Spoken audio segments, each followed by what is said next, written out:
Okay, सो अब आते हैं क्वेश्चन नंबर 13 पर। सो क्वेश्चन नंबर 13 बोलता है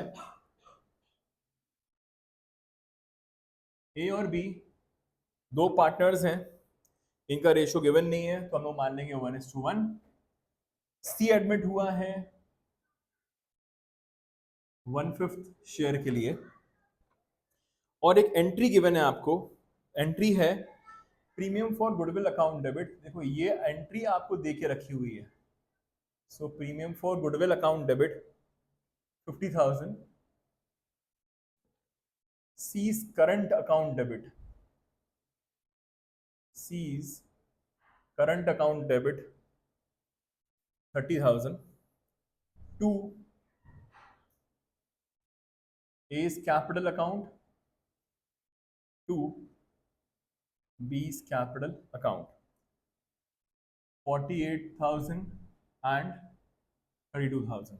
अब अगर यहाँ पे ये एंट्री गिवन है तो यहाँ पे एक चीज समझना चाहिए आपको कि ए और बी को जो भी अमाउंट मिलता है गुडविल का, देखो ये प्रीमियम को गुडविल बांटने वाली एंट्री है, तो ए और बी को जो भी अमाउंट मिलता है गुडविल का वो किस रेशियो में मिलता है? सेक्रीफाइसिंग रेशियो में मिलता है। तो पहला क्वेश्चन जो आपसे पूछा गया है that is to find out the sacrificing ratio. So first is your to find out the sacrificing ratio. तो यहां पे कितना अमाउंट आ जाएगा आपका? 48,000 इज टू 32,000, क्योंकि ए और बी को ये जो अमाउंट बांटा गया होगा किस रेशियो में बांटा गया होगा? ये सेक्रीफाइसिंग रेशियो में। तो इनका रेशियो इस तरीके से निकल के आएगा। तो यहाँ पे 0 0 0, तो ये 16 2 32 एंड 16 3 48। सो 3:2, जो आपका 3:2 है, ये आ चुका है आपका सेक्रीफाइसिंग रेशियो। क्लियर? अब पहला क्वेश्चन सॉल्व हो गया, 3:2 सेक्रीफाइसिंग रेशियो। दूसरा है to find out the new ratio. So new ratio कैसे आएगा? देखिए आपको पता है सेक्रीफाइसिंग रेशियो निकालने का फॉर्मूला क्या होता है आपका? ओल्ड रेशियो माइनस दी न्यू रेशियो। अगर आपको न्यू रेशियो निकालना है तो ये क्या हो जाएगा? Old ratio minus sacrificing ratio. हाँ कि ना? सीधी सी बात है, यही होगा। अब एक चीज समझिएगा बहुत ध्यान से, बहुत ही माइन्यूट डिफरेंस होता है सेक्रीफाइसिंग रेशियो में और सेक्रीफाइसिंग शेयर में। सेक्रीफाइसिंग रेशियो का मतलब होता है दो पार्टनर्स के बीच का रेशियो। ठीक है?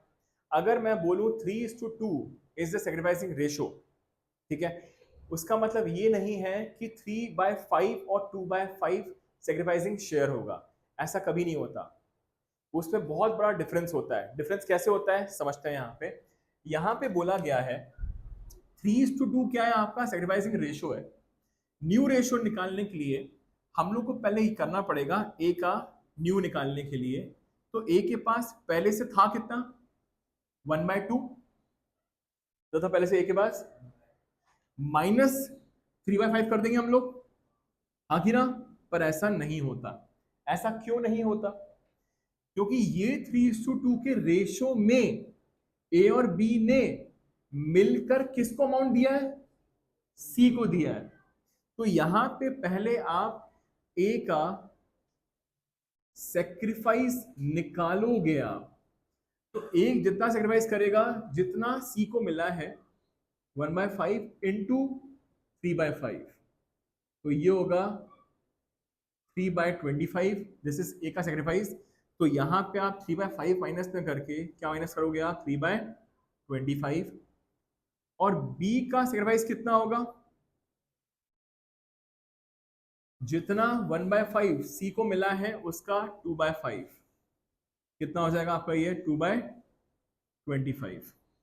सो यहाँ पे बी का होगा 1/2 माइनस 2/25। सो यहाँ पे अब निकालोगे आप इनका, वो कितना आएगा आपका इसका? 50 2 25 25 माइनस 6, 25 माइनस 6 हो जाएगा 19। और यहाँ पे भी 50, 25 माइनस 4 21। और सी का न्यू तो 1/5 था ही, इंटू 5/25। 10/10 करना पड़ेगा ताकि हमारा डिनोमिनेटर सेम आ जाए. This will give you 10/50. The ratio has become 19:21:10. This is the new profit sharing ratio.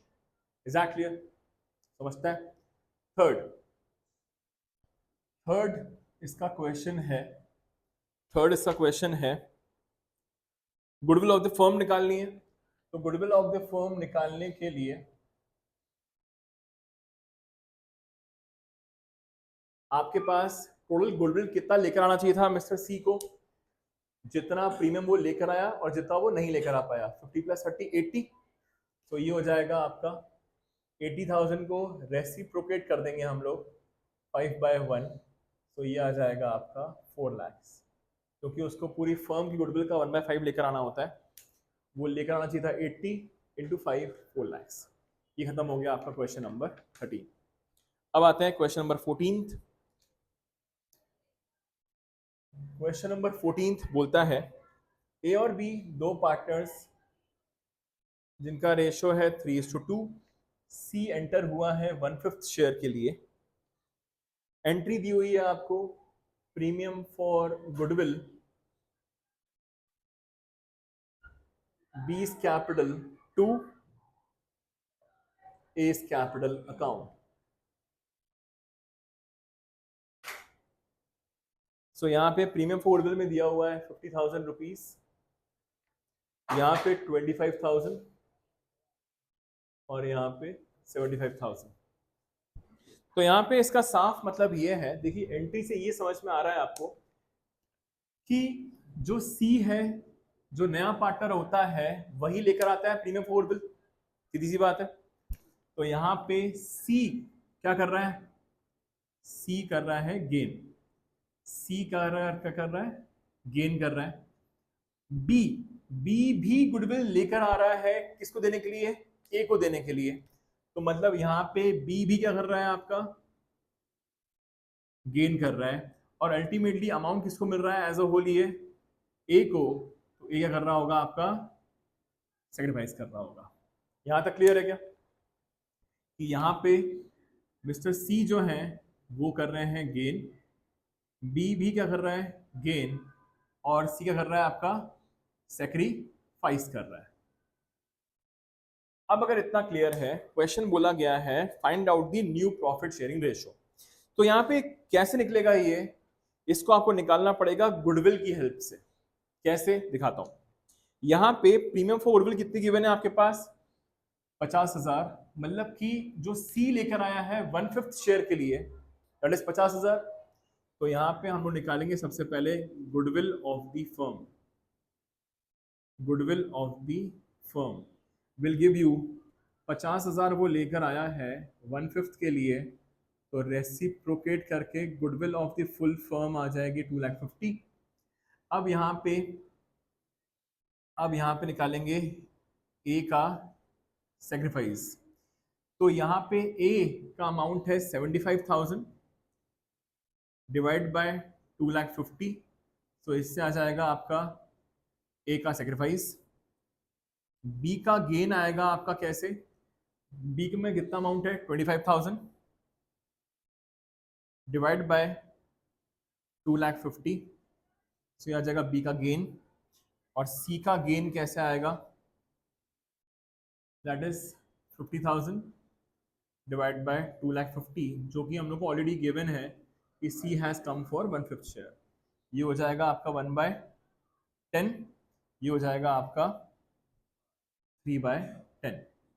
सो यहाँ पे ए कर रहा है सेक्रीफाइस 3/10. सो अब निकालना है हम लोग को न्यू रेशियो. तो ए का न्यू कितना हो जाएगा आपका? जितना पहले ए कमाया करता था 3/5 माइनस जितना एक सेक्रीफाइस कर रहा है 3/10. सो ये आ जाएगा 10. 6 - 3, तो ये हो जाएगा 3/10 is the new share. B की बात की जाए तो बी का न्यू विल बी जितना बी कमाया करता था 2/5. अब बी क्योंकि गेन कर रहा है तो प्लस 1/10. सो 10, 4 + 1 5/10 आ गया. सी का न्यू आएगा वो तो गिवन ही है आपको 1/5, तो इसको हम लोग डिनोमिनेटर सेम करके 2/10. The ratio of A is to B is to C is 3:5:2. ये खत्म हो गया आपके क्वेश्चन नंबर 14. तो ये खत्म हो गए पूरे के पूरे एडमिशन के क्वेश्चंस बेसिक वाले. नेक्स्ट क्लास में हम लोग पढ़ेंगे next topic full fledged questions in goodwill. उसके नेक्स्ट क्लास में हम लोग पढ़ेंगे adjustment of capital. Thank you so much for watching. Will see you in the next one.